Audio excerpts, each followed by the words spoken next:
Les affaires publiques n'ont plus de secret pour lui. Les vrais enjeux. Les vraies questions. Attiré mon attention hier dans le USA Today. C'est une tendance et on est dans des centres de santé où des gens qui disent se préoccuper, mais vraiment beaucoup de leur santé. Et où on suggère à des gens, écoutez bien ça, on suggère à des gens de mettre un moniteur de sucre. Des diabétiques, je connais une personne diabétique qui a ça, c'est très pratique, là, une espèce de petite chose qu'on se met sur la peau, puis avec un téléphone cellulaire, on est en mesure de vérifier son taux de sucre. Là, donc, je comprends que c'est pas mal moins compliqué que la prise de sang ou de faire sortir une goutte de sang. Mais donc, on suggère des moniteurs pour des gens qui n'ont pas le diabète. On va en parler tout de suite avec le Doc Boucher. Bonjour. Salut, je peux-tu commencer par Au secours? Au secours, quoi? Ça n'a pas d'allure? Ben, ça n'a pas de sens. C'est incroyable. Écoute, on est dans un monde, le centre dont tu parles, là, c'est vraiment un centre pour parler de longévité. Là. On dit aux gens, venez nous voir. On va vivre plus longtemps. Bon, on va vous donner des secrets pour vivre jusqu'à 150, 200 ans. Et ça n'a pas de sens. T'sais. Et la chose qu'il faut comprendre là-dedans, c'est qu'on est dans un monde hyper connecté. Déjà, les gens qui ont des moniteurs cardiaques vivent un peu d'anxiété à dire, vous êtes probablement vu ça, Mario, le monde qui court et qui regarde leur montre à toutes les 30 secondes là, pendant qu'ils courent, et ils sont anxieux de ne pas maintenir leur fréquence cardiaque.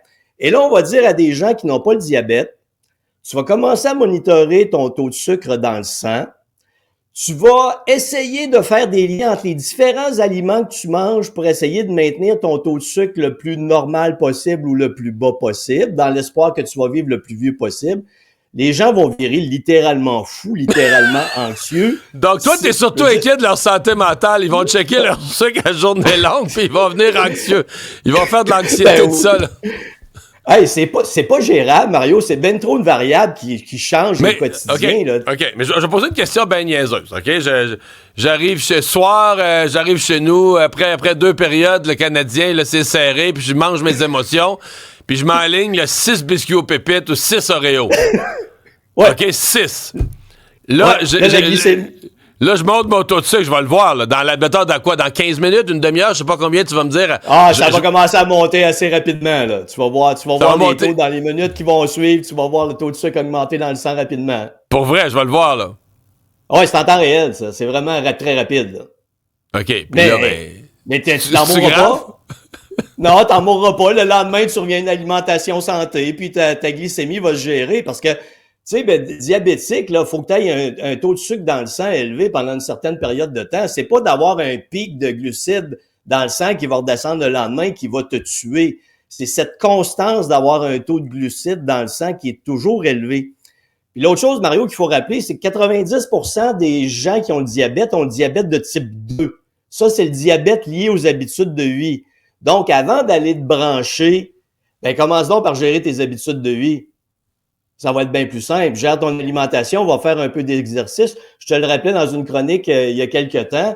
Si tu vas marcher 20 minutes après avoir mangé, tu diminues ton taux de sucre de 35% dans le sang.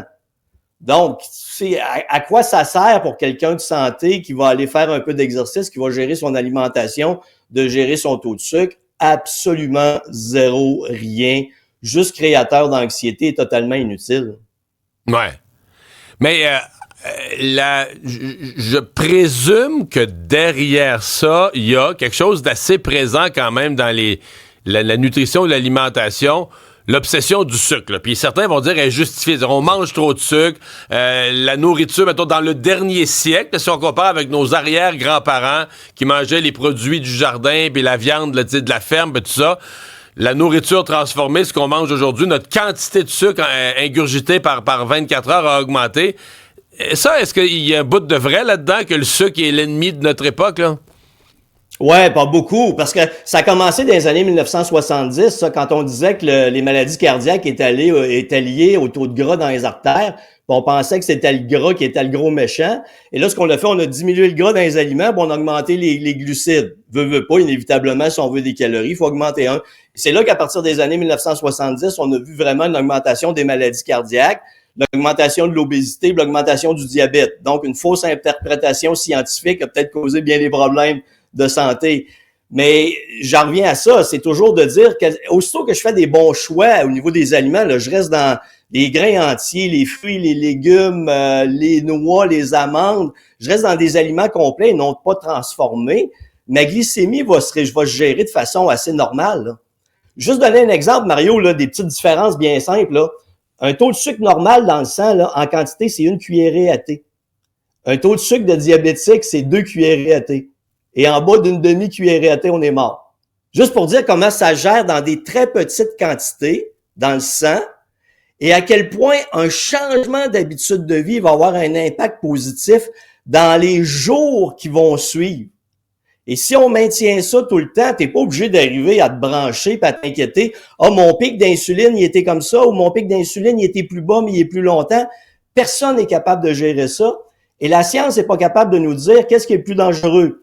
Un pic de glucose dans le sang qui monte rapidement ou qui redescend ou un pic de glucose moyen qui dure longtemps. On n'a pas assez d'études pour être capable de différencier ça. Donc, c'est vraiment des tests sanguins qui vont nous dire généralement ton taux de glucose dans le sang il est trop élevé, tu es prédiabétique, tu es diabétique, tu es résistant à l'insuline. Là, c'est le temps de changer tes habitudes de vie, mais change-les le plus tôt possible. Mais est-ce que cette proposition-là est pas quand même une tendance de notre époque là, que les médecins vont se faire poser de plus en plus comme question? Tu l'as mentionné d'entrée de jeu, les montres connectées ou qui donnent déjà un certain nombre d'indications.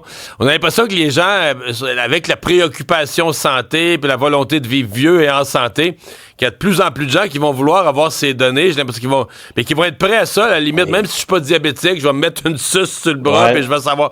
Il y a quand même une tendance là, de dire oui, je veux tellement gérer ma santé parce qu'écoute, là, il y a des gens qui pèsent leurs aliments, qui mesurent, qui veulent savoir, qui regardent chaque. Je pense que j'ai l'impression qu'il y a une tendance là. Ouais, puis le cauchemar là-dedans, juste à ma petite échelle où je fais beaucoup de physiologie d'exercice.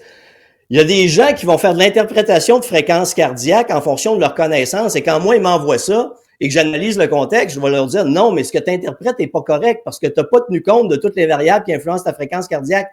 Et là, tu as des gens qui ont donc tiré des conclusions sur des bases de connaissances qu'ils n'ont pas. Et on m'envoie l'information et là, les gens m'obstinent. Alors, je pense aux pauvres médecins qui vont arriver avec des gens qui vont dire « Hey, est-ce que je suis en train de devenir diabétique? Comment je devrais gérer ça? Comment je devrais faire ça? » Quand on arrive... Non, c'est vrai, les gens vont arriver chez le docteur avec un fichier Excel, vont dire « Là, moi, j'ai mangé ça, mon taux de sucre a monté à temps. » Hey, puis ils vont obstiner un gars qui a fait 10 ans d'université, là, hein? Fait que, tu sais, c'est ça que ça va être compliqué, je trouve. Et c'est pour ça que trop de données, c'est comme pas assez. Trop de données, c'est dangereux, c'est pas interprétable. Même nous autres, au niveau scientifique, on essaie de gérer les variables les plus restreintes possibles pour être capable de tirer une relation de cause à effet, puis c'est pas toujours évident. Alors, si on prend un individu qui est laissé à lui-même, qui arrive, qui essaie d'analyser un tas de données hors contexte, ça va être épouvantablement cauchemardesque.